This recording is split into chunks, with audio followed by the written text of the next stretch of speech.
Everyone, welcome back to HowTechs. Today we're going to show you how to change the wallpaper and the lock screen wallpaper on this iPhone 15 Pro Max. This is the big one, but the settings and things we're showing you today actually should work for any new iPhone, including the 15 and the 15 Plus and the Pro, as well as the Pro Max.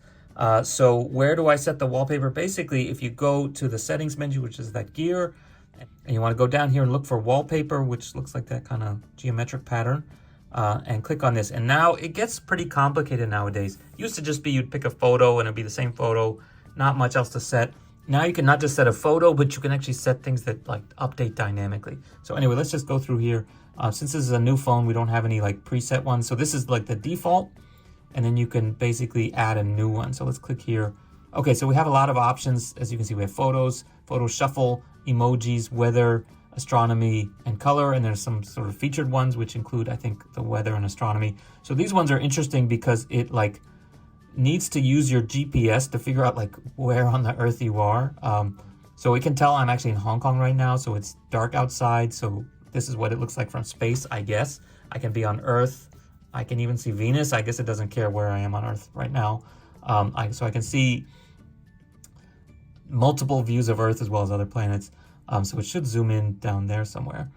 So I get moon, I got moon detail, I've got Mars, I've got Jupiter, and I got the whole solar system. So hypothetically, this is dynamically updated. So in other words, if I come back 6 months from now, the Earth should be over here and Mars will be, I don't know, over there somewhere. So is that really useful to you? I don't know. Okay, let's focus on the important stuff though. You can also click on any of these regions now and set different things. So for example, I can change the font and the size and the like pattern here. So I can change it to like a brighter color. It's almost like too many options. Like I can make this thing incredibly ugly if I choose the wrong font and the wrong size and the wrong weight. And I can pick different colors for different things. And now I can choose widgets as well. So I can have it just show the date. I can have it show the weather up there instead. I can have it show my activities. I can set the clock.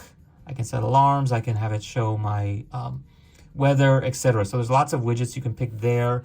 And also you can set them here. So you can adjust these. So I can take that guy out. I don't even know what that is. But I can put my calendar there. So I have to remove that widget. And now I can put this guy in. And I can swap these things around, I think. Yeah, and you can drag and drop these things if you move it correctly, but sometimes it doesn't exactly want to. There we go. Okay, what happened? I dropped it out.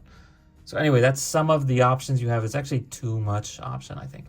So anyway, that's one option and one set of things you can change. Let's add that. And now I can set that for the pair. In other words, the like background as well as the lock screen. So let's do that. And so now when I close the phone, okay, and here you can see with the screen closed, if I open it up, I can go back and now adjust things. So anyway, let's go through a few of these other ones. So you can do the weather as well as the astronomy.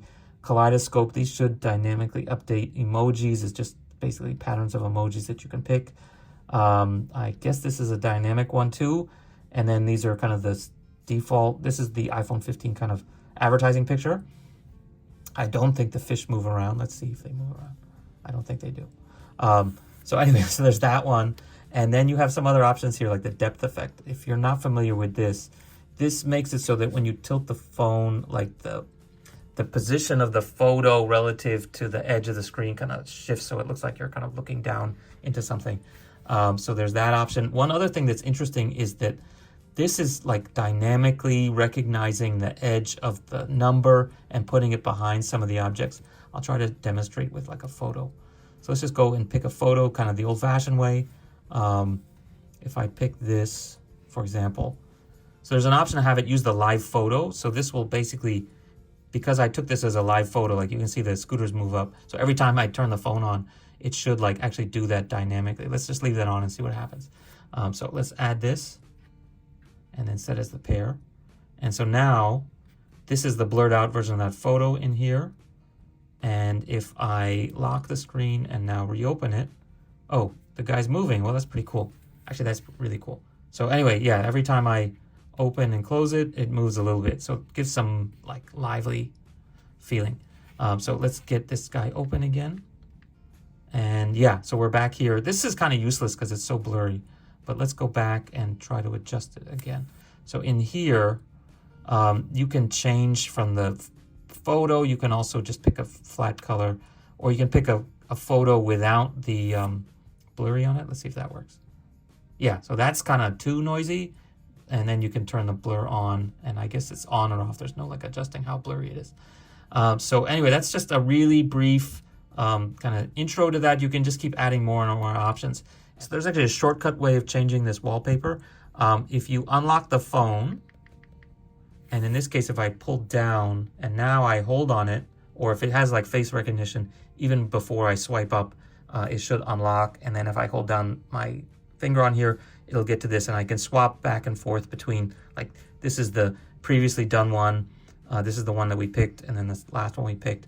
And then I can even dynamically in here, like, get rid of them. So I can swipe between them. I can actually adjust them when I'm in here by going to customize. I can add a new one by either clicking here or clicking here, and it goes back there. So it's kind of a shortcut to there. So one other interesting feature I skipped out on is photo shuffle. So this will basically like dynamically pick groups of photos. Like you can have it recognize some of the people in your photo album, and then you can have it pick like your kid's photo, and it just shuffles between them, the ones that it recognizes the face. You can also manually set some, so I can, I guess, set multiple pictures. And in this case, now I add that to a shuffle, a collection. So I can adjust the size on this one, on the first one at least. And then if I want to adjust which photos I picked and how often they swap, I can go back here and pick more photos and see what's in there and remove some. I can also have it shuffle every time I lock it, or every time I tap on it, or every time I do it hourly. So let's see if it does it here. Okay, so add it and then set as wallpaper, and now should change every time I click on it. So just imagine it's like a slideshow of your kids' faces, for example. So anyway, that's just scratching the surface. You could really go nuts on this whole thing, but that's enough for today. If you guys have any other questions or comments on how to set the wallpaper on this very complicated iOS 17 device, let me know and I'll try to answer them when I have a chance. Okay, thank you. Bye.